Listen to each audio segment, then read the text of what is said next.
Jamaah yang kami muliakan rahimakumullah, kita akan bahas sekarang itu yaitu membangun keluarga samawa, sakinah, mawaddah, warahmah. Pertama dulu, tujuan dari hidup kita atau tujuan amal ibadah kita, tujuan kita beramal soleh, melakukan kebaikan, itu mau dirumuskan kayak apa? Ketemunya cuma dua. Satu, yaitu mengharap ridho dan pahala dari Allah Subhanahu wa Ta'ala. Dah itu nggak bisa ditawar-tawar, ini harga mati. Jadi beribadah itu, beramal soleh itu mencari ridho dan pahala dari Allah Subhanahu wa Ta'ala. Yang kedua,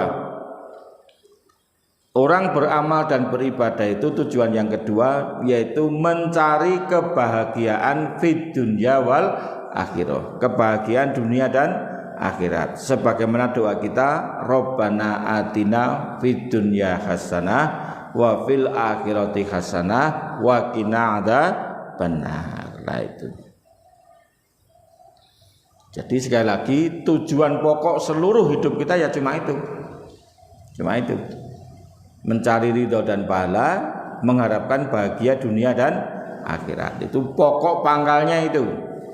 Lah sekarang di breakdown tanda panah ke bawah turunannya, yaitu tujuan pernikahan. Kalau di breakdown dalam tujuan perkawinan, maka di situ ada tiga hal. Yang pertama yaitu mendapatkan atau meraih keluarga samawa, sakinah, mawaddah, warahmah. Jadi sakinah, mawaddah, warahmah itu adalah tujuan atau visi orang menikah berumah tangga. Yang kedua yaitu mengikuti sunnah Rasul. Yaitu tujuan ketiga menuju kesempurnaan hidup. Ini yang nanti penjelasannya panjang lebar. Kalau dikatakan sakinah, mawaddah, warahmah itu apa tuh artinya? Sakinah itu kan artinya ketenangan, tenang, damai. Biasanya kalau orang itu sudah menikah itu lebih damai, itu menjadi jinak, ya.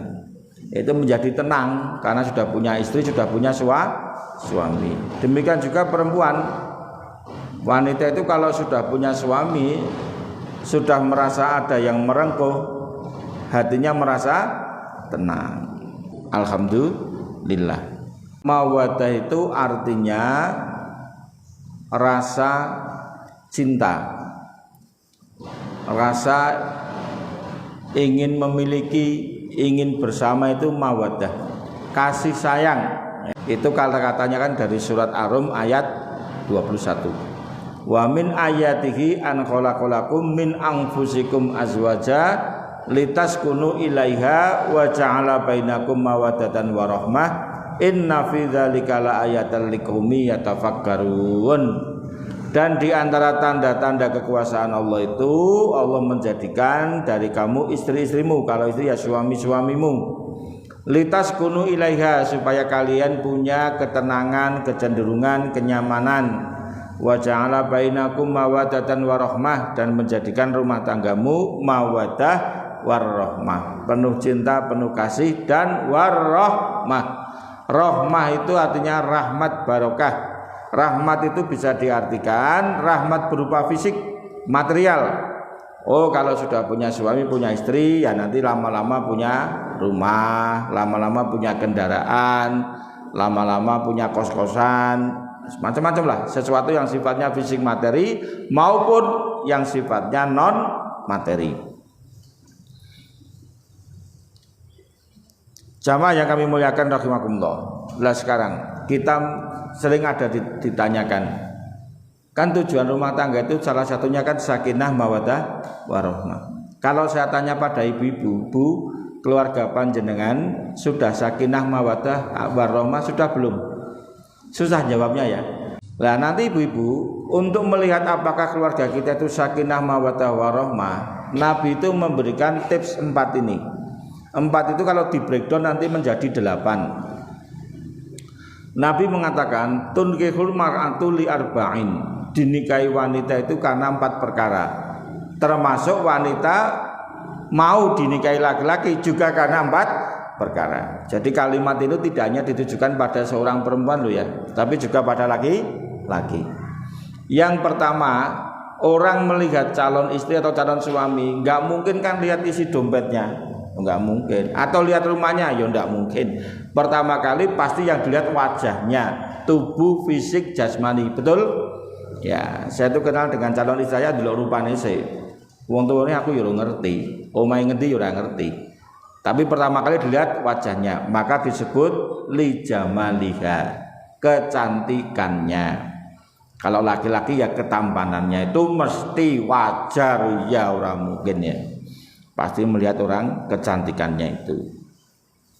Baru yang kedua, lima liha, dinikahi karena hartanya. Lima liha itu karena hartanya. Kemudian yang ketiga, wanasabiha, karena nasabnya keturunan. Baru yang keempat, lidiniha, karena agamanya.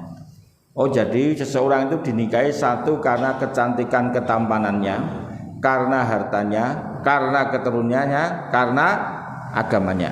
Apa kata Rasulullah? Fatfar bidatidin tarobat yadak.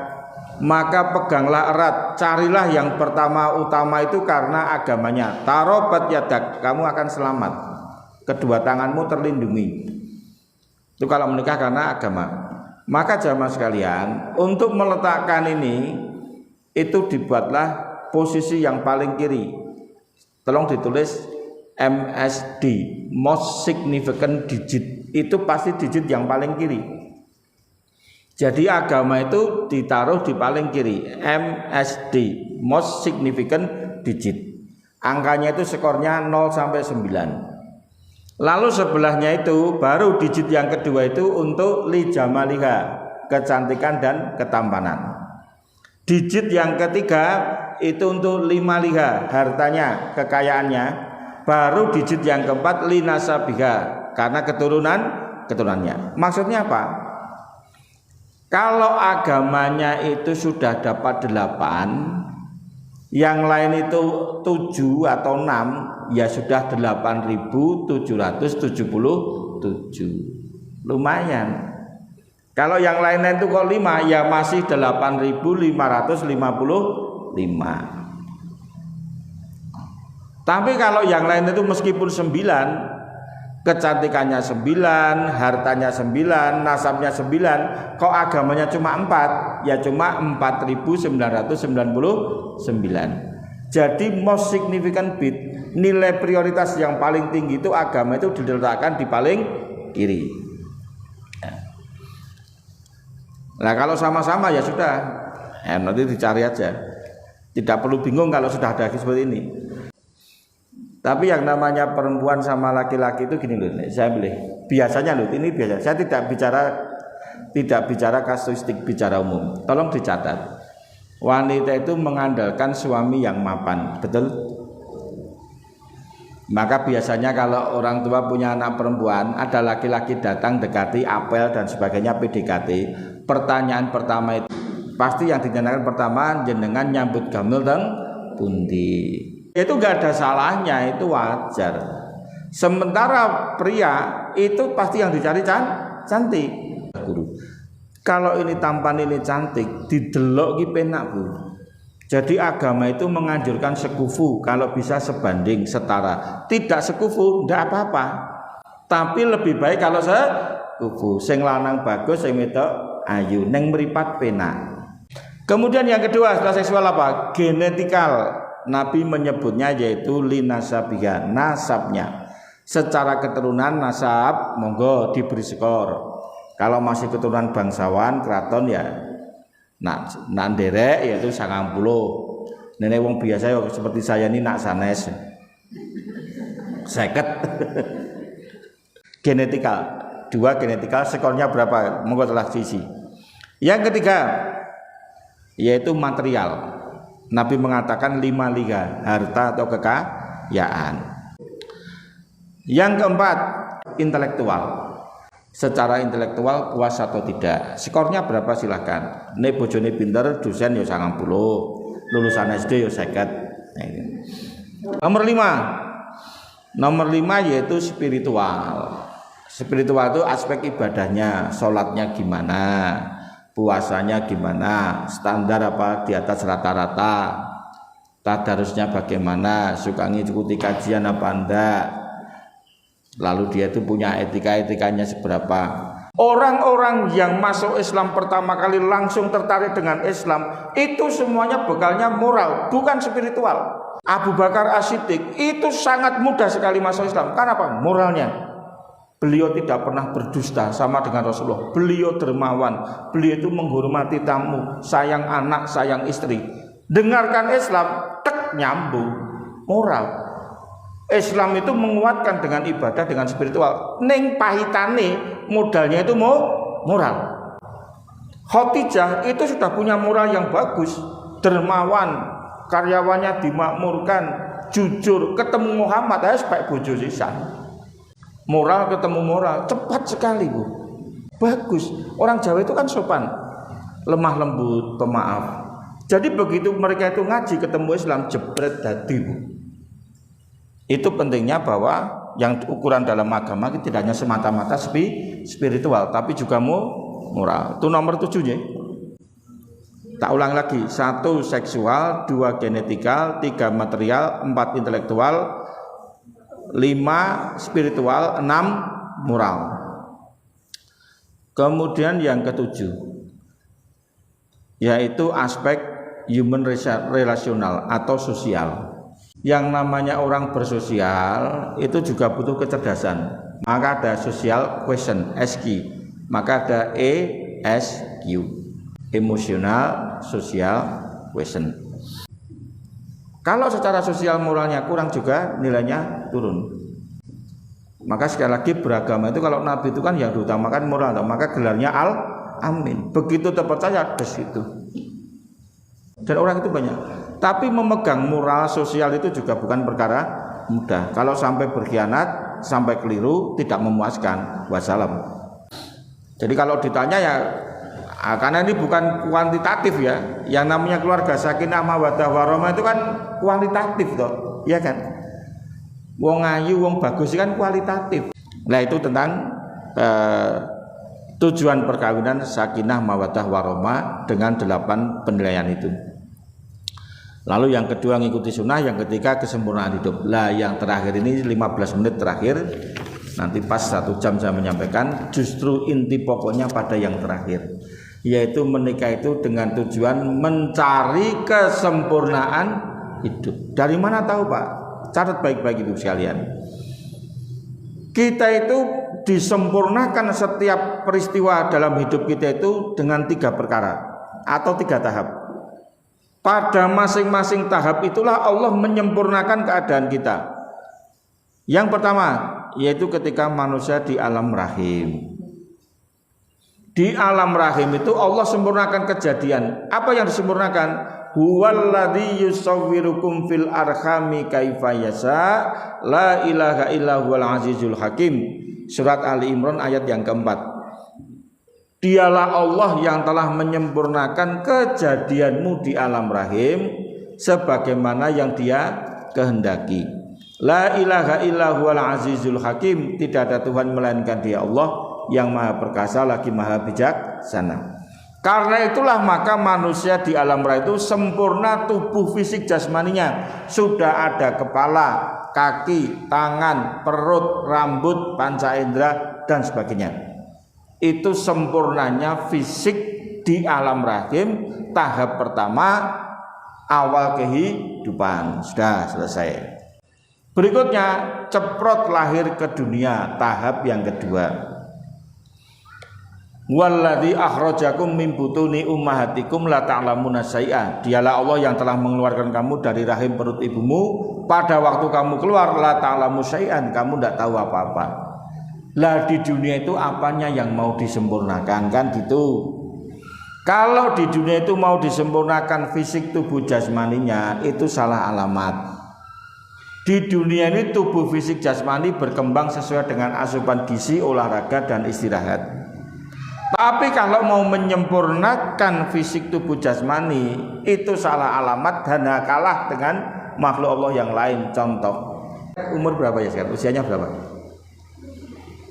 45 tahun. Bayangkan, usia sudah 45 tahun, beratnya masih 50 kilo. Bandingkan dengan sapi metal. Sapi metal itu 4 tahun bisa 1 ton. Gajah, badak, fisik kalah kita. Mas Riz, umur berapa tahun? 46, tinggi badan berapa senti? 169. Umur sudah 46. Bayangkan dengan jerapah. Bandingkan dengan jerapah. Bandingkan dengan pohon bambu itu. Itu. Jadi kalau secara fisik kalah. Umur mau dibilang apa? Ada yang 100 tahun? Jadi tidak ada. Umur manusia itu kurang lebih umur nabinya. Nabi kita itu umur 63. Yang sudah 60 tahun ngajeng. Tidak usah malu-malu. 1, 2, 3, oh banyak. Yang sudah 60 tahun insya Allah 3 tahun lagi. 3 tahun lagi 63. Gitu ya, minta bonus. Pohon ringin, pohon preh, pohon randu alas, itu kalau dibiarkan tanpa ada musibah petir atau halilintar, itu umurnya bisa 400 tahun. Jadi kalau secara fisik kita itu kalah. Maka di dunia itu yang disempurnakan bukan itu. Yang disempurnakan itu karena kita manusia muslim, tentu yang disempurnakan agamanya. Yang disempurnakan apa? Agamanya. Maka kesempurnaan hidup itu dalam agama. Lah nikah ini bagian dari kesempurnaan agama. Jadi menyempurnakan hidup, menyempurnakan agama, nikah itu salah satu caranya. Kenapa? Nabi mengatakan, idza taujal abdu faqad istiqmalu fi nisfid dini.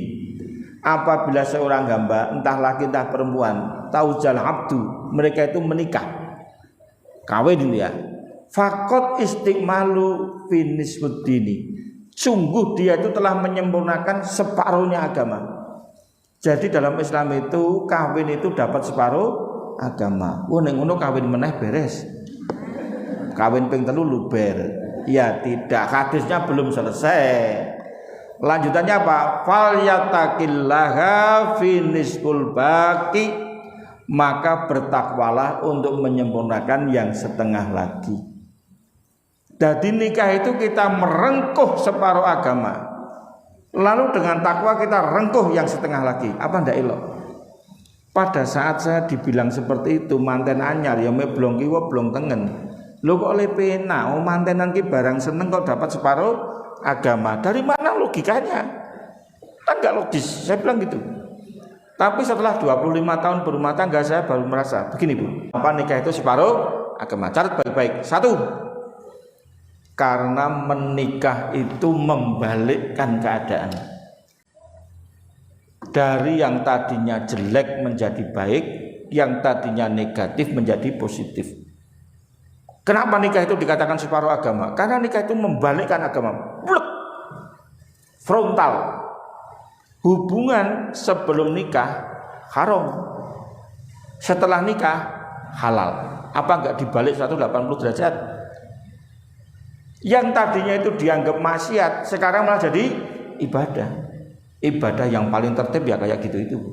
Itu ibadah. Jadi yang tadinya maksiat sekarang menjadi ibadah. Berbalik. Tadinya halal menjadi haram, tadinya maksiat menjadi ibadah. Tadinya tercela terhormat. Laki perempuan belum jadi suami istri, berdua-duaan tercela. Tapi setelah menikah gandengan tangan malah terhormat, mesra. Itulah kenapa nikah itu separuh agama, karena dalam perkawinan itu membalik keadaan 180 derajat. Yang pertama. Yang kedua, kenapa dalam nikah itu dapat separuh agama? Karena separuh ajaran urusan agama itu kumpul dalam rumah tangga. Contoh, 1, persaudaraan. Islam mengajarkan innamal mu'minuna ikhwatun. Sesungguhnya orang-orang mukmin itu bersaudara. Maka lewat perkawinan pernikahan itu sekarang 2 keluarga besar dari pengantin laki-laki dan mempelai perempuan menjadi bersaudara karena perkawinan. Saya tuh kalau ceramah di hadapan remaja, saya tuh mantep Bu. Tak tekankan betul, saya semangat. Kamu besok kalau menikah, itu tidak hanya mengumpulkan kamu sama istrimu, dua mempelai enggak, tapi kamu menikah itu mengumpulkan, mempersaudarakan dua keluarga besar. Maka kamu nikah harus dengan doa restu orang tua, utamanya ibumu titik. Restu dari orang tua, dari ibu itu harga mati. Kalau NKRI kan harga nego. Tim-tim masih lepas, Ligitan lepas, Sipadan lepas, Indosat lepas. Sebentar lagi PLN sama Telkom yang jual yaitu itu saja. Ya, itu masih nego. Tapi kalau restu ibu itu harga mati. Saya tunjukkan ada di kelas. Kalau saya debat remaja itu saya mantep. Bang saya lebih tua kok. Tidak ada perkawinan yang tidak dapat restu kok bahagia. Oh, tidak ada. Pernikahan tanpa restu orang tua itu sama dengan menanam bom waktu. Maka jangan sekali-kali kamu nekat apalagi sampai kawin lari. Capek Mas, capek betul itu. Nikah duduk saja kawin lari ya. Pengalaman terlalu banyak. Saya tunjukkan satu saja. Saya itu bukan punya rekan kerja Bu. Rekan kerja saya itu kurang apa toh? Pekerjaan beres, kehidupan sosial kemasyarakatan, berteman, relasi bagus, ke masjid aktif. Kurang apa? Ibadahnya bagus, pekerjaan beres, sosial kemasyarakatan aktif. Kurang opo? Tapi kok selalu dapat masalah, musibah, alangan kuwi ono wae. Nek wong Jawa ngarani uripe kedungsang-dungsang, terlalu banyak musibah dan masalah. Saya curiga. Saya bilang pada beliau lebih tua dari saya itu. Mas, non sewu lho Mas. Adikku wis suwe dadi kanca. Ning aku nek ndelok sampean iki ora beres lho. Lah wong sampean itu gawean ya beres, apa-apa ya apik. Kok kowe kok ndek masalah anake, bojone, masalah terus kecelakaan, kaya ora tau leren yang namanya musibah. Tapi beliau nggak mau jawab. Dengan tidak mau jawab itu justru saya semakin yakin dia bermasalah. Hingga ketika sama-sama tidak bekerja, wis do pensiun kabeh, ketemu lagi ngomong. Dulu dia itu lulus STM, nikah, orang tuanya nggak setuju. Nggak setuju. Orang tuanya nggak setuju, bukannya taat, tak entang loh. Itu. Jole kawin piye Mas? Ajur kanca-kanca. Ora nganggo wong tuwa, ora. Pantes. Kowe nek ora tobat, ora leren musibah. Maka kepada anak-anak itu kalau saya ceramah itu semangat. Kowe arep nyoba kok ngono kuwi. Ini bukan masalah ringan, masalah berat fi dunya wal akhirah, kaitannya dengan birrul walidain juga. Maka yang namanya nikah itu kan mempertemukan dua keluarga besar. Sebaik-baik nikah itu dengan doa restu, terutama oleh ibu. Lalu saya tekankan pada remaja itu, sampai saya tuh ngomong gini kok, kowe sing lanang pengen di bojo ayu, bekti sama ibumu. Kowe wong wedok pengen di bojo bagus, bekti sama ibumu. Apa isan ki ngarang? Tidak, saya tidak ngarang. Saya tidak ngarang Bu. Iya, saya dulu pernah berani sama ibu saya. Tapi dengarkan kisah ini, saya tobat Bu. Pertobatan saya itu sepele Bu. Jadi saya itu meskipun dulu saya itu sok ngeyelan kayak SMA itu. Tapi Bu, saya itu punya kebiasaan. Kalau malam saya mijeti sikil ibu saya. Simbok, mesti tak pijeti tiap bengi. Lah dalam keadaan marah ya mijeti tok ning ora omong-omongan. Ning ya pijeti. Ya, satu jutaan sama ibu saya. Saya itu merasa nakal dulu. Sampai ibu saya itu kepetu. Le, kowe pengen murah. Uripmu itu mukti mulya. Ayo pengen dong, pengen Bu. Nek pengen uripmu apik, mukti mulya, cium kakiku. Njaluk ngapura. Malam jam 11 itu. Tanpa pikir panjang kaki bisa saya cium. Habis itu Bu, dunya ki padhang.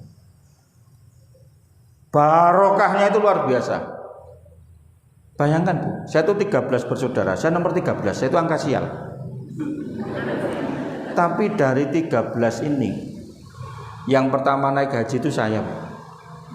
Ketika mau naik haji, ibu saya bilang, "Kowe ndedit po?" Ya duwe sithik-sithik. Tak tombohi po, gelem.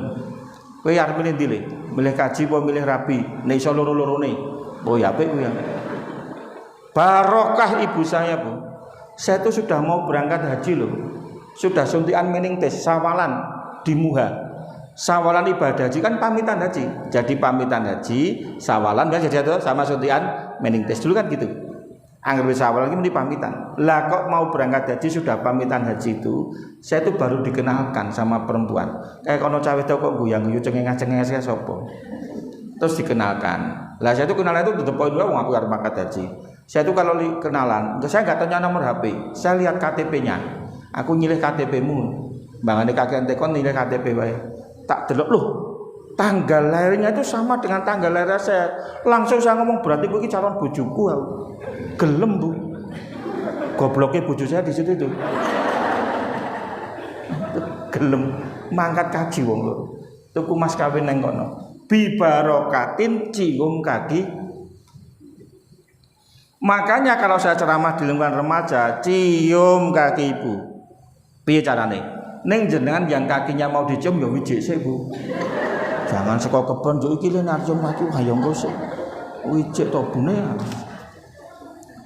Saya tuh sampai mengatakan demikian. Orang-orang besar itu seluruhnya mencium kaki ibunya.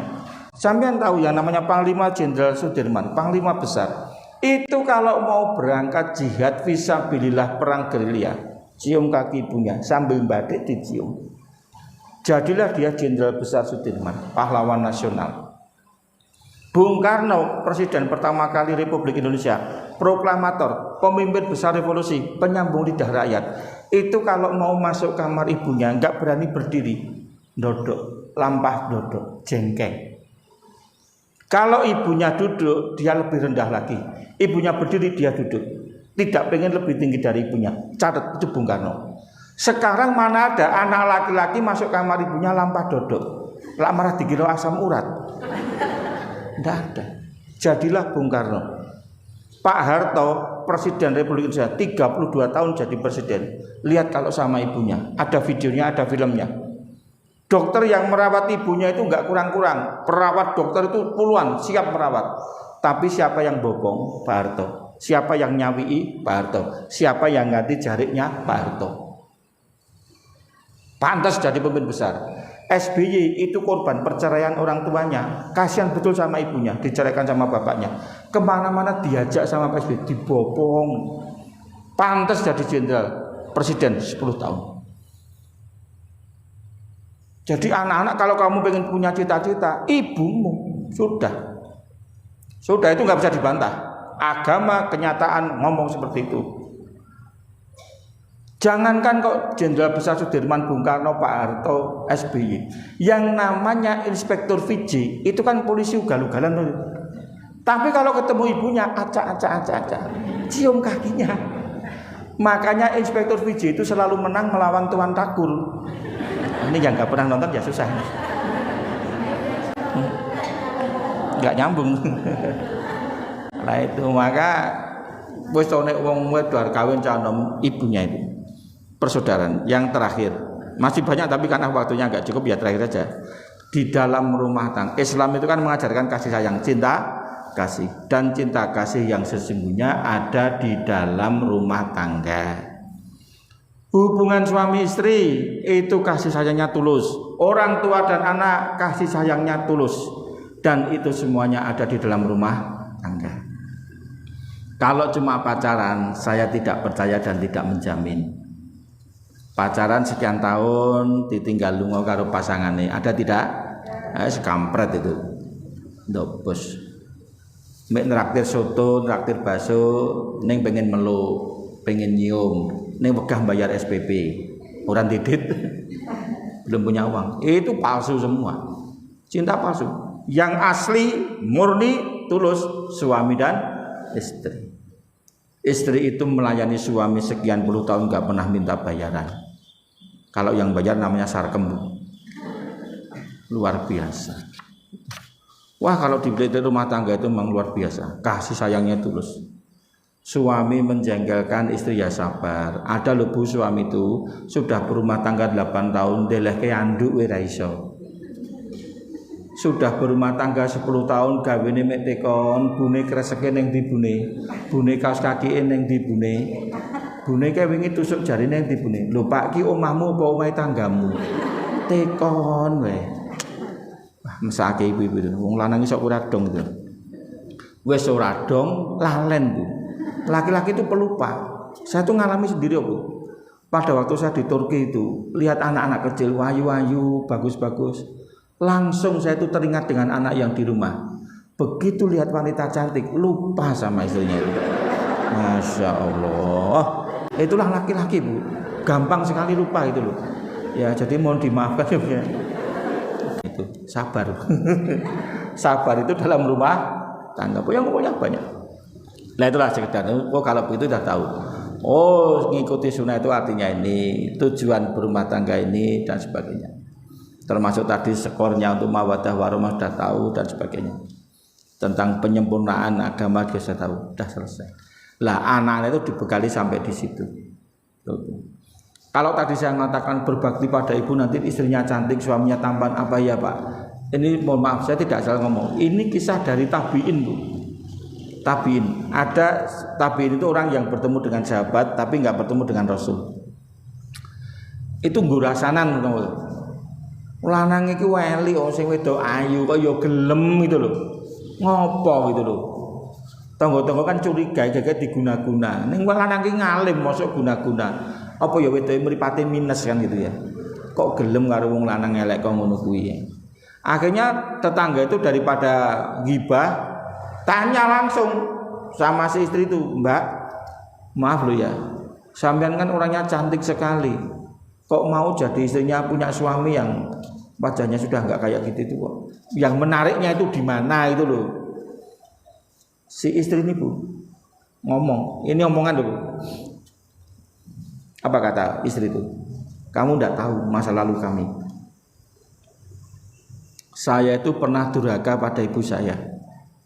Pernah berani sama ibu. Lah suami saya itu wajahnya jelek.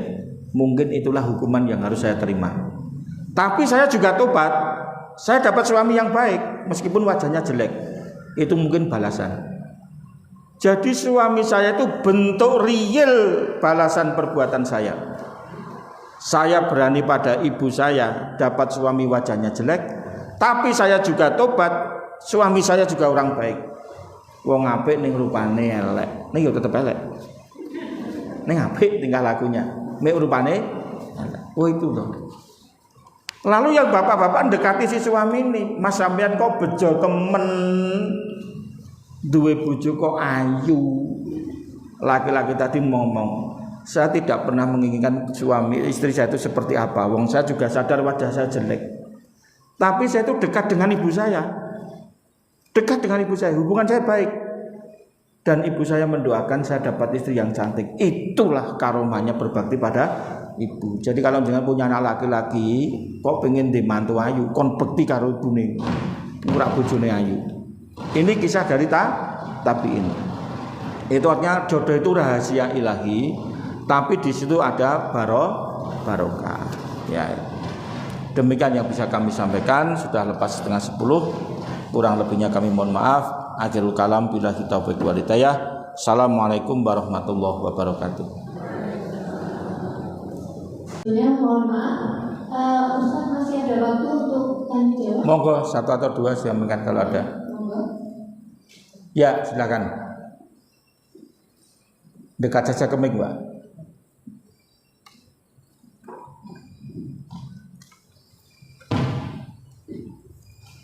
Terima kasih. Assalamualaikum warahmatullahi wabarakatuh. Waalaikumsalam.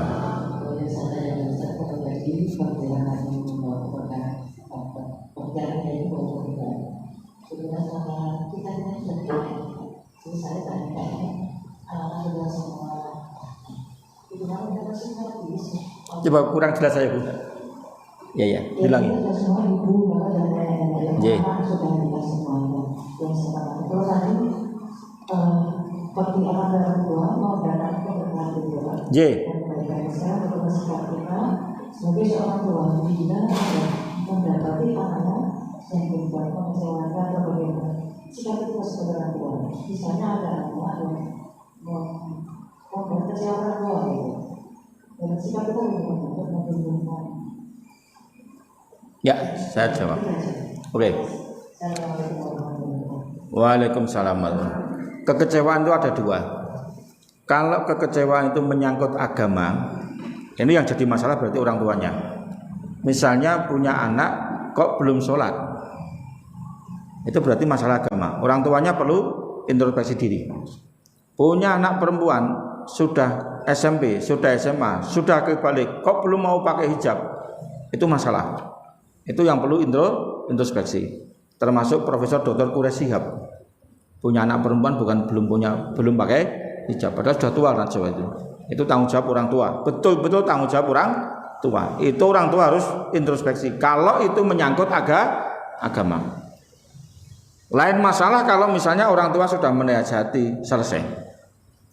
Fitnahnya Nabi Nuh yang terbesar itu bukan banjir, tapi anaknya. Nabi Nuh itu nabi rasul, ulul azmi, rasul pilihan. Berdakwah kemana-mana, tapi anaknya sendiri ingkar. Itu perasaan Nabi Nuh itu kayak apa? Nuh, kamu ceramah ke sana kemari, khutbah ke sana kemari, mbok lihat anakmu sendiri. Maka dalam Al-Quran dikatakan wa'lamu anna fi amwalikum wa auladukum fitnah. Sesungguhnya di dalam harta dan anak-anak itu ada fitnah. Seringkali atau kadang-kadang ada fitnah.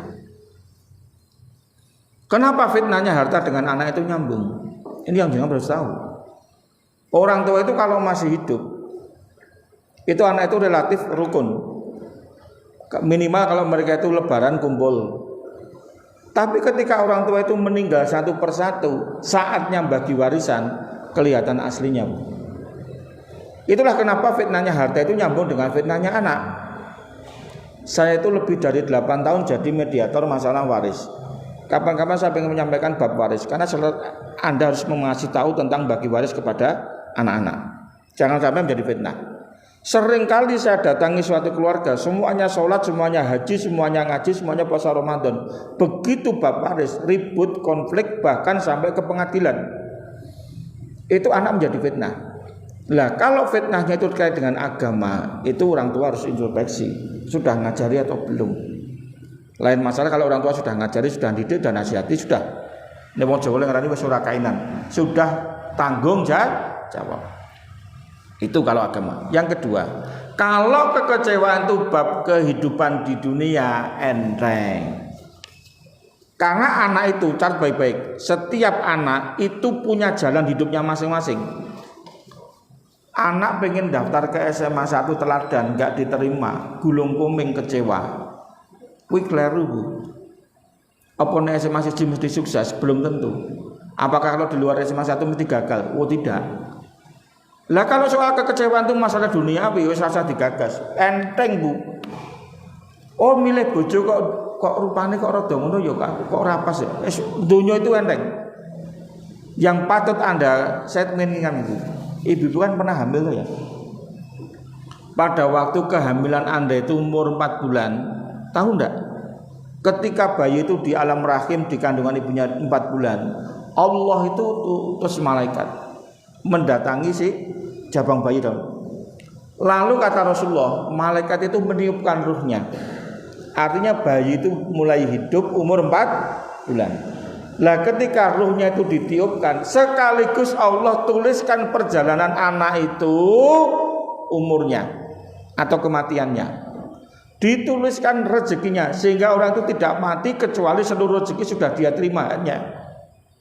Bahkan kata Rasulullah sudah ditentukan jodohnya dan sudah ditulis pula bahagia susahnya. Nikmat penderitaannya sudah ditulis. Ya wis. Kalau cuma masalah nasib. Jadi kekecewaan itu kalau cuma masalah nasib duniawiyah, wajar Bu. Dia punya jalan hidup sendiri, kita nggak bisa maksa. Tapi kalau soal agama nggak bisa. Karena soal agama itu soal tanggung jawab orang tua. Lah kalau kita kecewa dengan anak, kalau anak itu bermasalah gimana? Saya kasihkan tips yang terakhir kali. Saya itu dapat tips itu dari Kiai Paciran. Beliau itu anaknya banyak, sukses semua. Padahal beliau itu mengajar kemana-mana, baca Quran kemana-mana. Didik anak itu kapan? Santri ini semono akeh. Tapi anaknya itu nggak ada yang luput. Semuanya pendidikan tinggi, dokter. Ada yang belajar di Medina, ada yang di kedokteran, ada yang di teknik luar biasa. Pak Kiai itu piye? Lalu Pak Kiai tadi membagi resepnya. Mungkin ibu-ibu nanti bisa praktek ya. Kalau anak itu pengen sukses atau pengen meredam konflik atau ingin mencegah fitnah anak, itu sholat tahajud jelas, bangun sepertiga malam akhir, berdoa pada Allah. Setelah berdoa kepada Allah, punya gini, silakan pakai bahasa Indonesia juga boleh. Ya Allah, anak ini titipan darimu, amanah. Sekuat kami menerima amanah ini, tolonglah kami. Ringkes. Setelah itu Bu, jangan lupa dekati anak. Kalau dia di kamar, ibu nggak usah masuk kamarnya, cukup dekati pintunya, lalu diketuliri, tok tok tok tok. Jangan sampai dia mendengar. Lindung ger, tak kandani yo. Manuto karo ibumu, tak dongake mukti mulya dunya akhirat. Dadi wong sing soleh, manfaat masyarakat, bekti karo ibumu. Tak jamin ketika ibu ngasih nasihat seperti itu, anak tidak lagi membantah orang tuanya. Lengandani pas turu mesti meneng. Jadi menasihati anak itu paling baik pada saat tidur. Nek melek beda meneh. Tapi doa ibu ketika anak tidur itu Allah melihat, malaikat nyatet, di situ barokahnya, ijabahnya itu di situ itu. Dan tidak usah ngomong kemana-mana, biar Allah yang tahu saja gitu. Dan itu termasuk tidak hanya anak, untuk suami jenengan Bu, jenengan duwe suami kok gaene ngeyel. Nah, itu wis didungani. Dungani ini ojo nganti ngerti. Diusap, tapi jangan kencang-kencang nanti bangun. Ya. Doakan suami ketika suami tidur. Itulah resep dari Kiai Paciran. Itu. Orang beramal di saat yang lain tidur nyenyak. Tak prakteknya. Neng jorok angel. Masalahnya yang nganggo ngeyel-ngeyel barang itu. Tapi ya tidak kok ya. Alhamdulillah. Seiring perjalanan waktu, ya jangan minta instan toh ya. Mosok ndonga malam hari besok terkabul ya tidak. Butuh waktu, butuh kesabaran. Tapi saya praktekkan resepnya Mbah Kiai itu kok ya manjur. Makanya sering saya sampaikan kemana-mana. Dungani wae nanti bocah, ono bocah kok ngeyelan sekali. Rata umule ngomah dungani wae. Nek kurang donga wae. Iya. Karena doa itu senjata kaum yang beriman.